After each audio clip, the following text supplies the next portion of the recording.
went to bills, and this time he is lucky to be able to do a little something nice for himself. Another DMV resident telling us on Twitter she's, quote, not doing anything particularly interesting with her check. Those eligible getting $1,400 payments or more for married couples and those with children. If you have the ability to put the payment toward other things, financial experts say setting aside some money to reward yourself can be... And they will definitely bring down inflation. They will cause some pain to households and businesses and bring some pain to them because that's just how it is. The Fed has hiked interest rates 4 times, and this year already in an effort to stanch price increases. When the Fed raises interest rates, money becomes more expensive to borrow, harder to get, and more worthwhile to save. According to The Hill, the Fed wants demand for goods and services to fall closer to supply, which has dwindled as a result of obstacles created by the crisis. In an ideal world, the Fed can raise the interest rates gradually enough to bring down inflation without slowing the economy. But economists generally agree that inflation has risen too high for the Fed to bring it down, without causing at least some hardship. And the Fed's rapid rate hikes will bring an end to the 2 years of rapid wage growth, record job openings, and remarkably low layoffs. The U.S. still added 315,000 jobs last month, and wages rose 5.2% over the past year. But economists do suspect that some job growth is going to be slow and the unemployment rate to rise as businesses feel the squeeze of higher interest rates. That means many more workers who have not yet gotten back under raises will not get one and may have few other unemployment options with better compensation. A round of relief checks are expected to be mailed and deposited to millions of people. These payments can be worth up to $270. The lawmakers have already announced new plans for their state, and they will provide residents an extra boost of money. So friends, more and more stimulus checks are going to be sent out. That's official. New York Governor Kathy Hochul and legislative leaders announced that a stimulus payment of about $270 will be sent to 1 million New Yorkers to combat inflation and improve the affordability. The New York Department of Finance and Taxation will soon begin directing financial assistance to New Yorkers. They who received the Empire State Child Credit or the Earned Income Credit on their tax returns. New Yorkers can expect to receive the checks by the end of October. The Hochul said, with this relief package, we're making good on our commitment to helping hardworking people in New York through the nationwide affordability crisis. The program will put money back into the pockets of nearly 2 million New York families to make ends meet and face the crisis, inflation, and other rising costs. Hochul and members of his state approved the additional New York State Child and Earned Income Tax payment. The program provided an average payment of $270 a month. Eligible New Yorkers do not need to take any action to receive the checks. Checks will be mailed automatically. Early this year, Hochul accelerated the distribution of $2 billion in tax relief to more than 2 million New Yorkers through the new homeowner tax rebate credit. Hochul also announced a statewide gas and diesel tax holiday to provide New Yorkers relief at the pump as fuel prices have hit record high. According to state officials, New Yorkers who have recently moved should update their address with the Department of Taxation and Finance. To prevent delays in receiving your additional state checks, your additional state child and earned income tax payment check.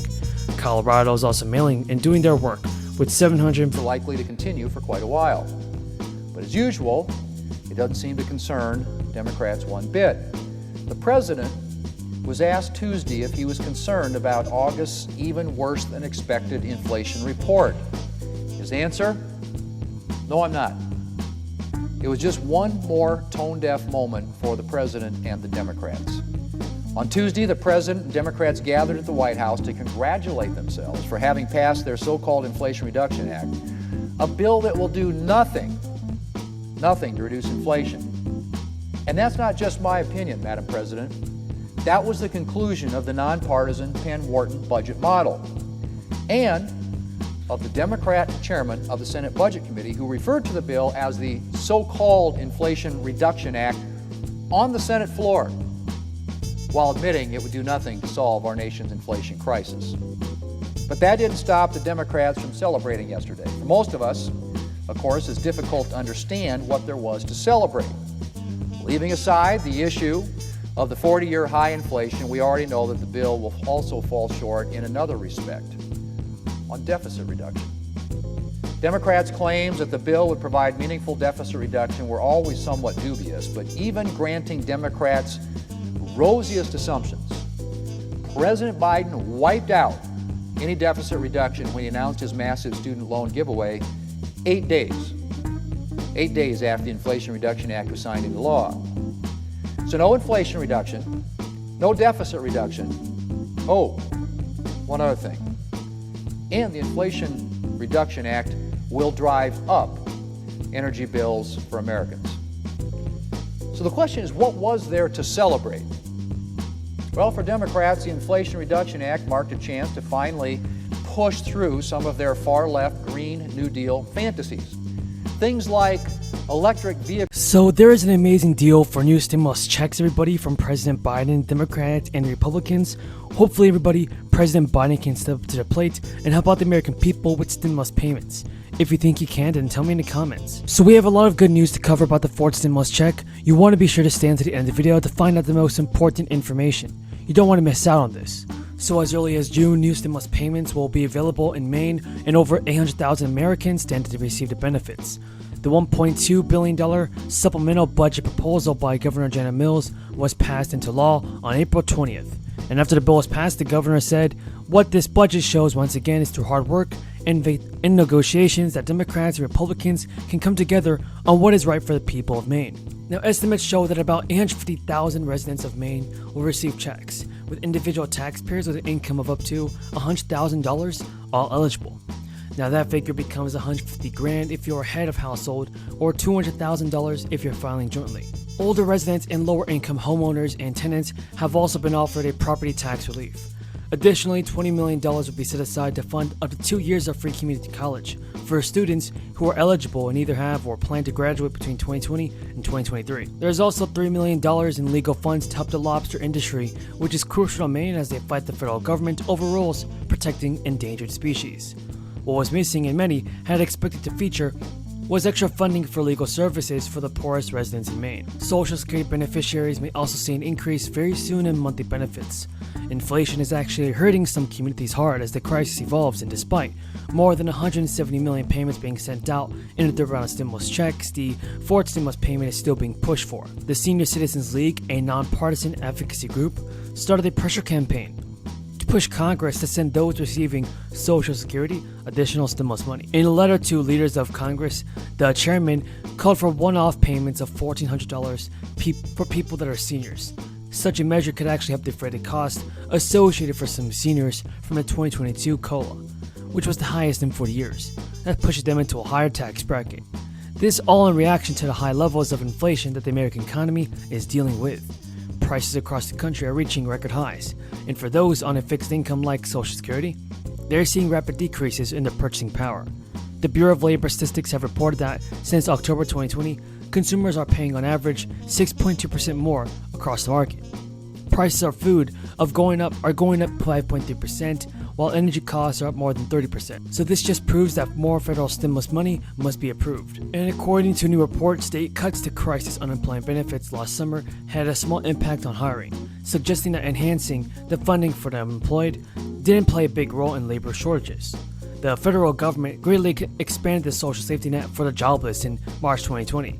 It offered hundreds of dollars in additional weekly benefits to individuals and gave aid to millions of people, previously ineligible people. Governors of roughly half the states, most of them Republican, withdrew federal benefits in June or July 2021, a few months before their scheduled expiration nationwide date of September 6th.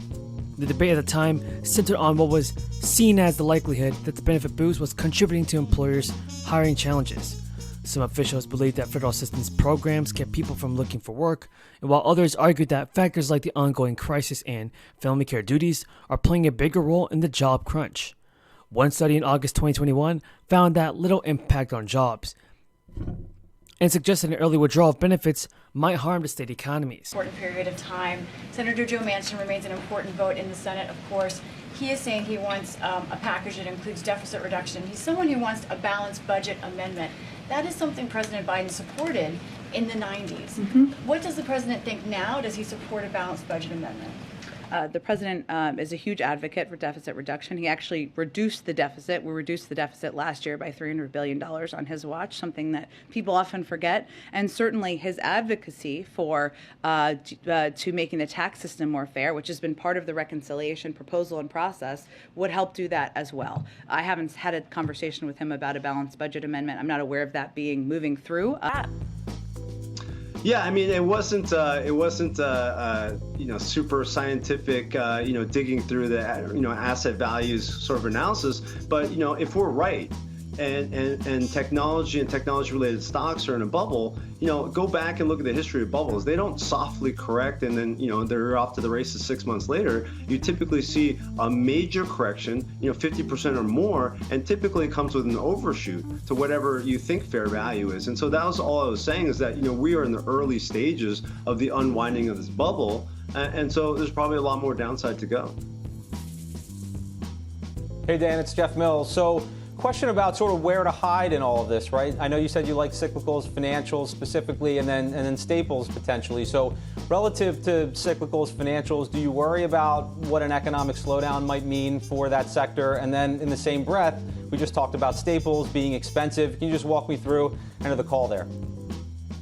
Yeah, Jeff, you make a great point, and I completely agree. I think that, right now, the way we've been positioned in the portfolios is essentially a barbell between defensives and inflation beneficiaries. As we know, most of the inflation beneficiaries tend to come with a lot of cyclicality. So I think the move here is the further profits continue to slow, the further that the economy continues to slow, you probably want to, switch the concentration of that barbell away from the inflation beneficiaries and toward more of the defensive names. And on the point of, defensives being expensive, if you go back and look at all of the bear markets, over the last, 20 or 30 years, look at the starting point valuations for defensive stocks. They are never cheap. Going into a bear market, if this is going to turn out to be a bear market, they're never cheap, and they still outperform. And that's part of that is because what are they cheap relative to? What are they expensive relative to? They're expensive relative to the rest of the market, where earnings estimates are probably too high. Dan, good to see you. Thank you. Dan Suzuki. Thanks for having me, guys. Richard Bernstein Advisors. Pete Najarian, I'll go to you because I feel like your portfolio is probably the inverse of what Dan Suzuki is recommending. In that he says inflation, No. But what? No? Okay, what? No, you'd actually be surprised. I mean, some of my longest holds that I've had are very defensive. When I'm looking at like a Coke and a Pepsi and some of those kind of names that I think a lot of people view as defensive. But on the other side of it, I've got a heck of a lot of energy, Mel. I am very exposed there. I've got a lot of financials. So, I'm sort of in that, but not for the same reasons. I just found myself into a lot of these stocks over time because I like the management, and a lot of these through you guys. Graduates of Yale, Harvard, and Yale and Penn. Does he still hold a concern that pursuing student loan relief could provide a giveaway to certain college graduates? And as a result of that, is there consideration of having income caps with any sort of student loan relief? There is, and he's talked about that back to when he ran for president. I would say when he talks about the type of schools, there are a number of schools, some you mentioned, that have larger endowments than other schools, public universities and others. And so what he's referencing is making sure it's targeted to those graduates who have the greatest need. And would that, in the effort to have that target, would the student loan relief apply to students of both public and private institutions? Again, it wasn't meant to discriminate. It's more meant to make a point about where the needs are great.